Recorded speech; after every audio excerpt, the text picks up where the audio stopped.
Allons à la découverte d'un livre avec Livre Islam.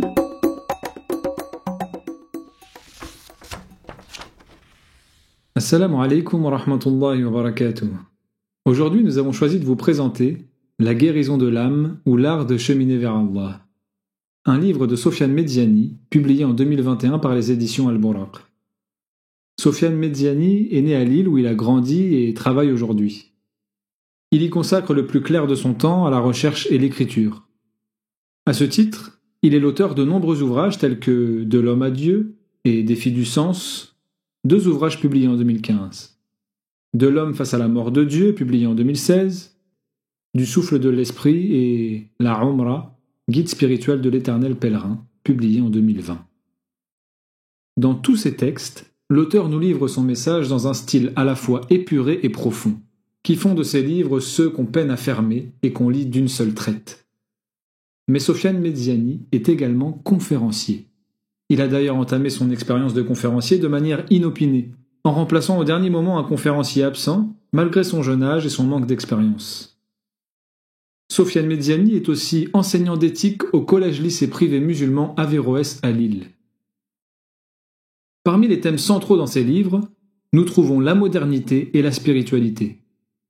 Quant à la question essentielle traitée dans ses ouvrages, il nous semble qu'elle soit celle de l'équilibre spirituel dans le monde moderne. Un monde matérialiste, artificiel, horizontal et oppressant.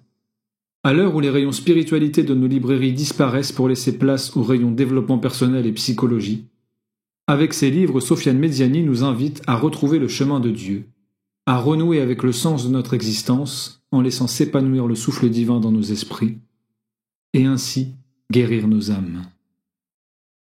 Ce livre a particulièrement attiré notre attention pour son actualité comme pour son universalité, parce qu'il a la volonté de s'adresser à nous, croyants du XXIe siècle, tout en cherchant à nous rappeler ce qu'il y a d'essentiel dans cette vie, peu importe l'époque à laquelle nous vivons. Dans La guérison de l'âme, Sofiane Medjani nous rappelle l'intemporalité du message porté par le prophète Mohammed sallallahu alayhi wa sallam, et nous invite par conséquent à nous accrocher au Coran, sans oublier de nous indiquer les pièges de l'âme qui pourraient entraver notre cheminement spirituel et le rendre vain. Pour terminer, nous aimerions vous proposer la lecture d'un passage de ce livre qui nous a particulièrement touchés. L'itinérant doit concentrer sa quête sur la purification de l'âme en se calquant au modèle du prophète sallallahu alayhi wa sallam et non sur la recherche des karamat, faveurs divines. De telles prétentions spirituelles altèrent, voire pervertissent le cheminement intérieur. Se leurre en effet celui qui ambitionne de voir se réaliser un prodige surnaturel en sa faveur alors qu'il n'a rien changé à ses vices naturels.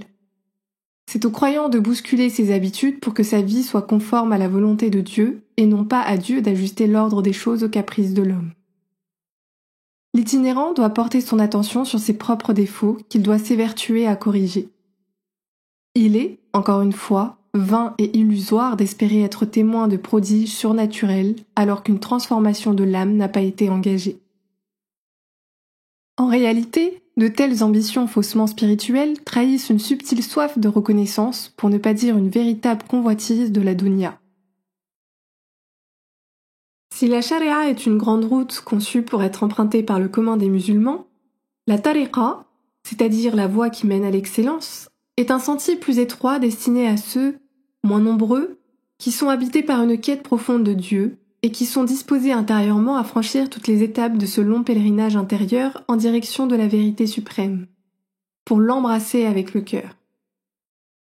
Un tel sentier appelle un certain degré de vigilance spirituelle pour surveiller en permanence les éventuels assauts de l'âme impérieuse qui veut s'emparer du cœur de l'homme, qui est le second trône d'Allah. La voie de l'excellence exige une certaine attitude intérieure basée essentiellement sur la muraqaba, la vigilance spirituelle, et la muhasaba, l'examen de conscience, qui reflète deux noms d'Allah Azza wa Jal, Ar-Waqib, l'observateur, et Al-Hasib, celui qui tient le compte. Cette rigueur avec soi-même était une qualité prédominante dans la personnalité du calife Omar ibn al-Khattab, qui bien que promis au paradis de son vivant, ne manquait jamais d'inspecter et de sermonner son âme chaque fois qu'elle tendait à se relâcher. En effet, un jour, en pleine période de gloire, il monta sur le minbar et déclara Ô gens, je me souviens que je gardais un troupeau de moutons appartenant à certaines de mes tantes maternelles de la tribu des Makhzoum, contre une poignée de dattes ou de raisins secs. C'est alors qu'un autre illustre compagnon, Abdurrahman ibn Auf, l'interpella.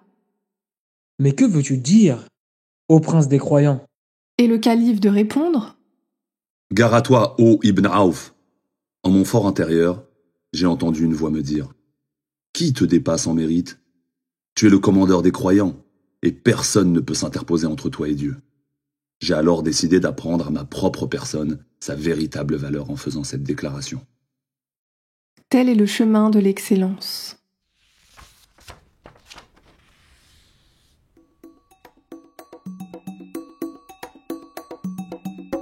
Vous pouvez trouver ce livre ainsi que de nombreux autres en vous rendant sur notre site internet www.livre-islam.fr ou encore dans notre librairie au 110 avenue René Coty au Havre. Vous pouvez également nous retrouver et suivre l'ensemble de nos publications à travers nos réseaux sociaux. Que vos lectures soient source de cheminement vers Dieu et que la paix soit sur vous.